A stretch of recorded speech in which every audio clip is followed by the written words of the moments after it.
చెప్పినాను. అది ఆప్యాయత సార్. మీకు వాళ్ళు మీకు చూపించిన ప్రేమను లేకపోతే మీరు వాళ్ళ మీద చూపించిన ప్రేమను ఏమోనే అది చాలా సంతోషం సార్, అదేమి దుఃఖం కాదు అన్నాడు. తర్వాత ఒకటి నాగసముద్రంలో చిన్న సంఘటన చెప్తాను. సోషల్ లైవర్ ఆడికి పోయినాను, ఇక్కడ అన్నీ చెప్తా అంటే ఆడ సోషల్ లైవర్ పోయినాను. ఒక పిల్లడు నాకన్నా భద్రంగా ఉన్నాడు, పోయి పాఠం చెప్పినాను. వాని పక్క చూస్తేనే ఇట్లా అంటాడు. నేను పక్క చూసానే ఒక రోజు చూసినా, రెండో రోజు చూసినా, మూడో రోజు చూసినా ఇట్లా అంటాడు. ఇంకేందుకు నువ్వు పోయేదాడికి ఆ క్లాస్లోకి పోయి ఏం చెప్పేది అని అనుకున్నా. సరే ఒక రోజు పోయి పాఠం చెప్పేసి 5 నిమిషాలు నిలబెట్టేసి కొన్ని ప్రశ్నలు చేసి వాన్నే లేపినా, వానికి రాదు. మళ్ళా మరుసడు అదే మళ్ళా మరుసడు మళ్ళీ చేసినాడు, మళ్ళా మరుసడు చేయకపోయా. వాడు కనుక్కున్నాడు, ఓహో నన్ను ఏడిపిస్తారా, మనం ఊరికే ఉండడు మేలు అందుకని వాడే నాకు స్నేహంగా మంచి మిత్రుడిగా కూడా అయినాడు వాడు అనమాట. కాబట్టి ఉపాధ్యాయులు విద్యార్థులు ఎప్పుడూ కోపపడరు, సంతోషంగానే అభిమానంగానే పాఠాలు చెప్తారు, వాళ్ళని ప్రేమగా ఆదరిస్తూనే ఉంటారు.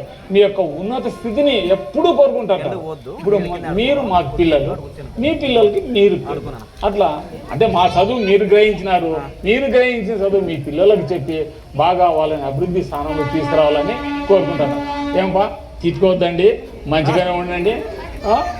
ఇంకా తర్వాత ఇక్కడ మేము పాత స్కూల్లో చెప్పినామా దాంట్లో, ఇప్పుడు కొత్త స్కూల్ చాలా బ్రహ్మాండంగా ఉంది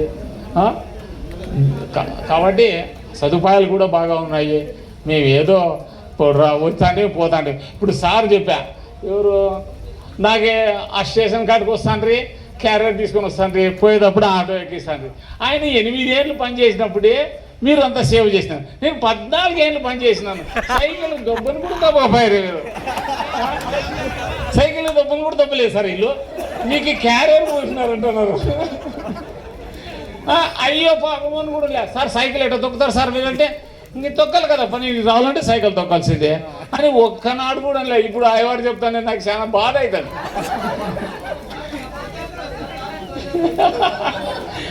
కొట్టేదేగానే సైకిల్ పంచర్ చేయలేదప్ప. నేను 14 ఏళ్ళ నుండి చూసినాను, ఎవరే కానీ నా సైకిల్ని ఎవరు ముట్టుకోలే. 14 ఏళ్ళు చేయడం పని చేసినాను, సైకిల్లోనే వచ్చినా, సైకిల్లోనే పోయినా, తర్వాత అక్కడ పోయినా అనమాట.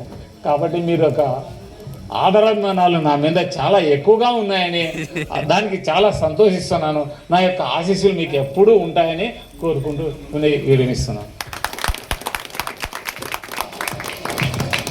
తప్పకుండా సార్, మీ ఆశీస్సులు మా విద్యార్థులందరిపైన ఉండాలని మేము కూడా కోరుకుంటున్నాం సార్. Thank you sir. అదేవిధంగా మీ కుటుంబం కూడా సల్లంగా ఉండాలని, రిటైర్మెంట్ అయినారు, ఇంకన్నీ పాత జ్ఞాపకాలన్నీ మేడంకి చెప్పుకుంటా